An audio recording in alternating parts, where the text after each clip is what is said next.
ഇക്കുറിയും കൊല്ലം ശാസ്താംകോട്ടയിൽ വാനരന്മാർക്ക് ഓണസദ്യ ഒരുക്കി നൽകി. ക്ഷേത്രത്തിലെ മുതിർന്ന വാനര നായകനായിരുന്ന സായിപ്പിന്റെ വിയോഗത്തെ തുടർന്ന് പൗത്രന്റെ നേതൃത്വത്തിൽ ക്ഷേത്രകുരങ്ങന്മാർ സദ്യക്കെത്തി. എന്നാൽ പുറത്താക്കപ്പെട്ട ചന്തകുരങ്ങന്മാർക്ക് സദ്യ ഇനിയും അകലെ. തിരുവിതാംകൂർ ദേവസ്വം ബോർഡിന്റെ ശാസ്താംകോട്ട ശ്രീ ധർമ്മശാസ്ത്ര ക്ഷേത്രത്തിൽ വർഷങ്ങളായി നടക്കുന്ന ചടങ്ങാണ് വാനര സദ്യ. ക്ഷേത്ര ഊട്ടുപുരയിൽ ഇലനിരത്തി വിഭവങ്ങൾ വിളമ്പി വാനരന്മാരെ വിളിക്കുകയാണ് ഉത്രാടം തിരുവോണം ദിവസങ്ങളിൽ പതിവ്. 101 കൂട്ടം കറികളാണ് വാനര ഭോജനശാലയിൽ തയ്യാറാക്കിയത്. സംഘത്തിലെ ഇപ്പോഴത്തെ മൂപ്പൻ സായിപ്പിന്റെ പിന്മുറക്കാരനായ അന്ത്രുവിന്റെ നേതൃത്വത്തിൽ ചിങ്ങനയ്യനും കുട്ടനും ലക്ഷ്മിയും വാലുമുറിയനും ഒറ്റക്കയ്യനും രാജയും പിന്നെ പടയപ്പയും ആദ്യ പന്തിയിൽ തന്നെ ഇടം പിടിച്ചു.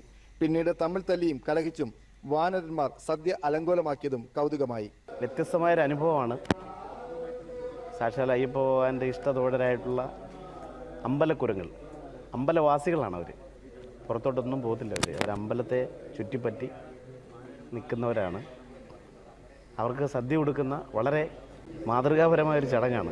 തൂശനിലയിൽ ചോറ് വിളമ്പി പരിപ്പും പപ്പടവും അവിയലും തൊടുകറികളും പായസവുമായി നമ്മുടെ പൂർവികർക്കായി ഒരുക്കിയ ഓണസദ്യ അങ്ങനെ കെങ്കേമമായി. നമ്മൾ ഭംഗിയായിട്ട് ഓണസദ്യ കഴിക്കുമ്പോൾ അവർ പട്ടിണി കിടക്കുക എന്ന് പറഞ്ഞു കഴിഞ്ഞാൽ നമ്മളുമായിട്ട് ഇണങ്ങിച്ചേർന്നിട്ടുള്ള ഈ ഒരു വിഭാഗത്തിന് ഭക്ഷണം കിട്ടാതിരിക്കുന്ന അവസ്ഥ എന്ന് പറയുമ്പോൾ നമുക്ക് വേദനാജനകമാണ്. അന്ന് അത് മനസ്സിലാക്കിയാണ് ഉത്രാട ദിവസം അവർക്ക് എൻ്റെ കണക്കായിട്ട് ഉത്രാട സദ്യ വിഭവങ്ങളോടുകൂടി ഇവിടെ കൊടുത്തു വരുന്നത്. അതേസമയം ക്ഷേത്ര വാനരന്മാരുടെ ഊരു നിയമം പാലിക്കാത്ത വാനരന്മാർക്ക് ഭ്രഷ്ട് കൽപ്പിച്ചതോടെ പുറത്താക്കപ്പെട്ട കുരങ്ങന്മാർ ചന്തക്കുരങ്ങന്മാരുമായി ചേർന്ന് മറ്റൊരു സംഘത്തിലാണ്. പിളരുന്തോറും വളരുമെന്ന് പറയും പോലെ ചന്തക്കുരങ്ങന്മാർ 3 സംഘങ്ങളായി വളർന്ന് ഇപ്പോൾ 500-ൽ പരമായി. ഈ സംഘങ്ങളുടെ പതിവായുള്ള തമ്മിലടിയും നാട്ടുകാർക്ക് പ്രശ്നങ്ങളാണ്. വിവേചനമില്ലാതെ ചന്തക്കുരങ്ങന്മാർക്കും ഓണസദ്യ ഒരുക്കണമെന്ന ആവശ്യത്തിന് പതിറ്റാണ്ടാണ് പ്രായം. അതേസമയം ക്ഷേത്രകുരങ്ങന്മാരുടെ എണ്ണം നാൾക്കുനാൾ കുറഞ്ഞ് 50 എന്നതാണ് വാസ്തവം.